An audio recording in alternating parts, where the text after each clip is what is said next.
আজকের topic Figma to Shopify। Figma র যেকোনো ফাইল আপনি Shopify তে কিভাবে কনভার্ট করবেন সেই বিষয়টা আগে ক্লিয়ার হওয়া। তার পাশাপাশি আপনাকে পেজ বিল্ডার ভালোও জানতে হবে। কি করতে হবে? Shopify এর যে পেজ বিল্ডার গুলো আছে, পেজফ্লাই বলেন, আ জেমপেজ বলেন, জিপিফাই বলেন, আরো অনেকগুলো পেজ বিল্ডার আছে। যেকোনো পেজ বিল্ডার আপনি যদি ভালো জানেন, অবশ্যই যেকোনো পেজ বিল্ডার দিয়ে আপনি Figma র কি করতে পারবেন? ডিজাইনটাকে Shopify তে কনভার্ট করতে পারবেন। হ্যাঁ? ওকে। মোটামুটি যদি আমরা দেখি এখানে কিছু ফাইল আছে। হ্যাঁ? আমরা একটু ক্লিয়ার হই। হ্যাঁ?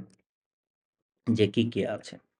মোটামুটি আমরা যদি দেখি এখানে ১ টা ২ টা ৩ টা ৪ টা ৫ টা ফাইল আছে। ৫ টার ভিতরে এটা একটা home page. Home page desktop version বা ল্যাপটপ ভার্সন। এটা হোম পেজই মোবাইল ভার্সন। ঠিক আছে? মোট কথা আমরা যদি দেখেন ক্লিয়ার করি যে মোবাইল ভার্সন এবং ডেস্কটপ ভার্সনে অনেকটা ডিফারেন্স থাকবে, হ্যাঁ? এটা স্বাভাবিক। সেক্ষেত্রে আপনাকে আগে ডেস্কটপ ভার্সন সম্পূর্ণ ডিজাইন কমপ্লিট করে, হ্যাঁ? তারপরে মোবাইল ভার্সন চেক করে আলাদাভাবে ডিজাইন করতে হতে পারে, হ্যাঁ? যেভাবে বেটার হবে সেভাবেই করতে হবে। কখনো এমনও হতে পারে যে আপনি একটা সেকশন ডিজাইন করতেছেন, সেই সেকশনের আ যে ডেস্কটপ ভার্সন, হ্যাঁ? ডেস্কটপ ভার্সন কাজ করতেছে, মোবাইল ভার্সনে কাজ হচ্ছে না। তখন আবার মোবাইল ভার্সনে গিয়ে আলাদাভাবে কাজ করতে হবে। অনেক সময় কি হয় অটোমেটিক নিয়ে নেয়। কিন্তু মোস্টলি আপনাকে ধরে প্রতিটা সেকশন মোবাইল এবং ডেস্কটপের জন্য কি করতে হবে? আলাদা করে কাজ করতে হবে। পাশাপাশি এই যে ট্যাক্স গুলো আপনি চাইলে কপি করতে পারবেন, হ্যাঁ? সবকিছুকেই সুন্দর মতন কপি করে এবং কালার যেরকম আছে ঠিক সেইরকম সে ব্লাক হবে, হবে আপনার আ পিঙ্ক কালার, হ্যাঁ? সেটাকেও আপনি চাইলে কি Shopify তে কনভার্ট করতে পারবেন, হ্যাঁ? জেমপেজ বলেন, যেকোনো পেজ বিল্ডার দিয়ে আপনি করতে পারবেন। কোন সমস্যা হবে না। কিন্তু আগে বুঝতে হবে আপনাকে এই বিষয়গুলো কিভাবে কাজ করে। ঠিক আছে? ওকে? আগে কি করতে হবে? আপনাকে বুঝতে হবে যে এই বিষয়গুলো কিভাবে কাজ করে। যেমন এগুলো ইমেজ, এগুলো কি? ইমেজ এগুলো কিন্তু টেক্সট না, হ্যাঁ? এগুলো কি? টেক্সট না। এটা আবার টেক্সট। একটা টেক্সট দিছে নাকি ইমেজ দিছে। এটা ক্লায়েন্ট বানিয়ে আনছে কাউকে দিয়ে। ওকে। এগুলো কি ট্যাক্স। ওকে? এগুলো চাইলে কপি করে আপনি কি করতে পারবেন? কনভার্ট করতে কিন্তু এই যে সেকশন, হ্যাঁ? কলম এগুলো আপনাকে আগে ভালো মতন বুঝতে হবে পেজ বিল্ডার এর ভিতরে। তারপরে গিয়ে আপনি একুরেট পারফেক্টলি ক্লায়েন্টরা যেরকম চায় সেরকম ডিজাইন করে দিয়ে দিবেন। Shopify তে এইজন্য ক্লায়েন্ট স্যাটিসফ্যাকশন রেটটা একটু বেশি থাকে অন্যান্য ক্যাটেগরি থেকে। কারণ ক্লায়েন্টরা যা চায় তা আপনি করে দিতে পারেন অল্প সময়ের ভিতরে ক্লায়েন্ট খুশিও হয়ে যায়। ঠিক আছে? ওকে। সর্বপ্রথম আপনাকে কি করতে হবে? এই সম্পূর্ণ পেজগুলোকে সেকশন গুলোকে সরি, সেকশন গুলোকে ডিজাইন করার পর, হ্যাঁ? ডিজাইন করার পরে গিয়ে আপনি কি করতে পারবেন? মোবাইল ভার্শনে আলাদাভাবে কাজ করতে হবে। ঠিক আছে? যখন ২ টাতে কাজ করা হয়ে যাবে, তখন আপনার নিজেকে কয়েকবার রিভিশন দিতে হবে, হ্যাঁ? আমরা বাঙালিদের একটা মানে একটু খারাপ স্বভাব আমি বলতে পারি যে, আমরা কাজ ভালো করি, হ্যাঁ? কাজ ভালো জানি, কাজ ভালো করে শিখিও। কিন্তু যখনই কাজটা রিভিশন দিতে যাই যে, এটাকে আমি নিজে রিভিউ করব, হ্যাঁ? যে এটা কি সবকিছু ঠিক আছে কিনা? ওইটা আমরা করতে পারি না। ওটা কি করে? ক্লায়েন্টরা ধরে খুব বলে দিতে হয়। সেই ক্ষেত্রে সমস্যাটা একটু বেশি হয়। আপনি যদি নিজে রিভিউ করতে পারেন যে আপনি একটা কাজ করছেন, কাজটা কি সঠিক হয়েছে কিনা, কোথাও ভুল আছে কিনা সেটা যদি ভালো মতন রিভিউ করতে পারেন, একবারের জায়গায় ৩ বার ক্লায়েন্ট 100% স্যাটিসফ্যাকশন হবেই।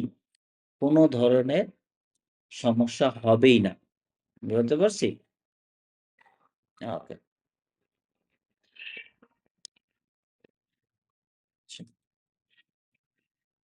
তারপর যদি দেখি এটা হলো বান্ডেল, হ্যাঁ? বান্ডেল বলতে কি বুঝি? আমরা প্রোডাক্ট সে সেল করবে একটা জায়গায় ২ টা একসাথে, একটা জায়গায় ৩ টা একসাথে এরকমও হতে পারে, হ্যাঁ? বা ওইটার সাথে আরো কিছু কিটস থাকে, হ্যাঁ? বান্ডিল আবার সেই এরকম ওই যে কাউন্টডাউন এর কথা বলতেছিলাম, এই ভিতরের কাউন্টডাউন গুলো মোট কথা হেডার, ফুটার বাদে ভিতরের যত কিছু আছে মোবাইল ভার্সনে আপনি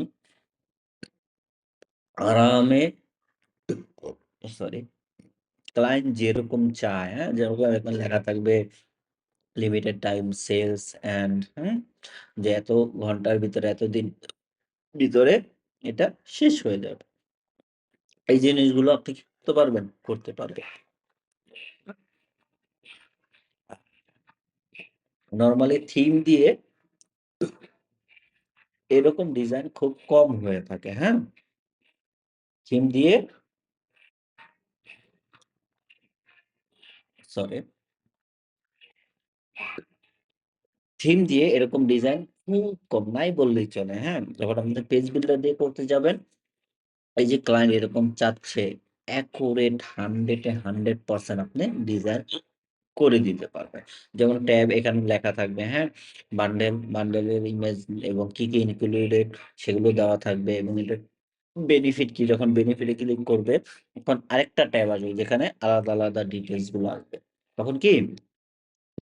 আ যেমন এক্সাম্পল এখানে যদি কেউ ক্লিক করে, এটা তো অটোমেটিক এতটুক থাকবে, হ্যাঁ? যখন এইখানে কেউ ক্লিক করবে, তখন আরেকটা সেম জিনিস এইখানেই আসবে কিন্তু অন্যভাবে। আবার FAQ যখন ক্লিক করবে, তখন FAQ আসবে। ঠিক আছে? এই ধরনের ট্যাব গুলো আপনি কি করতে পারবেন? খুব আরামে করতে পারবেন। আচ্ছা। তারপরে এই যে ভিডিও চাইলে আমরা TikTok এর ভিডিও ইউজ করতে পারবো, নরমাল ভিডিও ইউজ করতে পারবো, Vimeo এর ভিডিও ইউজ করতে পারবো, YouTube এর ভিডিও চাইলে ইউজ করতে পারবো এবং এরকম কালারিং গাইডলাইন ও দিতে পারবো। হ্যাঁ? এবং লেফট অ্যান্ড রাইট অটোমেটিক্যালি হবে। সেই জিনিসগুলো আমরা কি আরামে ডিজাইন করতে পারবো। এবং হাউ টু ইউজ ইউজের জন্য সে অথবা ৪ টা এখানে ইমেজ দিবে বা ৪ টা ট্যাগস এবং ইমেজ দিবে সেগুলো বলবে এড করতে এবং শ্যাডো দিতে বলবে সব করতে পারবেন। হ্যাঁ? কিন্তু আগে আপনাকে কি করতে হবে? জানতে হবে ভালো করে পেজ বিল্ডার এবং কম্পেয়ার অন্যান্য যে কোম্পানি আছে তাদের সাথে, হ্যাঁ? আপনার প্রোডাক্টের কম্পেয়ার সেই জিনিসগুলো আপনি চাইলে কি পেজ বিল্ডার দিয়ে এরকম বানাতে পারবেন। হ্যাঁ? ওকে। থিমও পাওয়া যায়। সব থিমে পাওয়া যায় না। কিছু থিমে পাওয়া যায়। ওগুলো আবার এক্সপেনসিভ ও হয় থিমগুলো। বাকি ফুটার তো থিম থেকে আসবে। ফুটার এবং হেডার থিম থেকে আসবে। বাকি সবকিছু আপনি কি করতে পারবেন? সুন্দর করে ডিজাইন করতে পারবেন। আবার যদি ক্লায়েন্টদের প্ল্যান নেওয়া থাকে জিপিএফআই তে তখন আবার আপনি হেডার, ফুটার সবকিছু ডিজাইন করতে পারবেন। হ্যাঁ? যেকোনো পেজ বিল্ডার এর যদি প্ল্যান নেওয়া থাকে হেডার থেকে শুরু করে ফুটার শুধুমাত্র জেম পেজে হেডারটা ডিজাইন করা যায় না।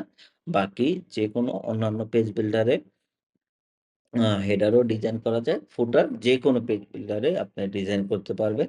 থিম সেকশন হিসেবে ইউজ করতে ওকে। আচ্ছা। এই ছিল আপনার আ Figma ওভারভিউ, হ্যাঁ? যে Figma ফাইল যখন আপনি পাবেন, ফাইলটাকে আপনি কিভাবে কাজে লাগাবেন, হ্যাঁ? ওকে। যেকোনো ট্যাক্স আপনার কপি করা দরকার, হ্যাঁ? ট্যাক্সে ক্লিক করে ওইখানে গিয়ে জাস্ট সিলেকশন করে কপি করে আপনি চাইলে কি আপনার Shopify তে বসিয়ে দিতে পারবেন, হ্যাঁ? এরকম আমরা অনেকগুলো যদি আমরা আমাদের Figma তে যাই যেমন অনেকগুলো ক্লায়েন্টের আমরা এইরকম কাজ করেছি, হ্যাঁ? Figma থেকে সরাসরি Shopify তে কনভার্ট করেছি। আলহামদুলিল্লাহ ক্লায়েন্টরাও খুশি হয়েছে। আমরাও আলহামদুলিল্লাহ মোটামুটি ভালো বেনিফিট পেয়েছি। সেই অনুযায়ী আমরা নরমালি তো ট্রাই করতেছি বাংলাদেশে বসে অনেককে শেখানোর জন্য। মোটামুটি যারা অ্যাডমিশন নিচ্ছে তাদেরকে শিখাচ্ছি, হ্যাঁ? আবার ফ্রিতেও চেষ্টা করব YouTube এ ভিডিও দেওয়ার জন্য যখন সময় পাবো। আ ইনশাআল্লাহ। ওকে দোয়া করবেন। যাতে সময় পাই এবং ভিডিও দিতে পারি। অনেকে থাকে, অনেকের অ্যামাউন্ট থাকে না শেখার জন্য। টাকা থাকে না। তারাও যেন শিখতে পারে, হ্যাঁ? শিখে কিছু একটা করতে পারে। আচ্ছা, এই পর্যন্তই আজকের ভিডিও। ইনশাআল্লাহ নেক্সট কোনো ক্লাসে আমি যদি ফ্রি স পাই, যদি সময় হয় না, ফ্রি সময় যদি পাই ইনশাআল্লাহ এই Figma ফাইলটাকে সম্পূর্ণ Shopify তে কিভাবে কনভার্ট করতে হয় দেখাবো। ওকে।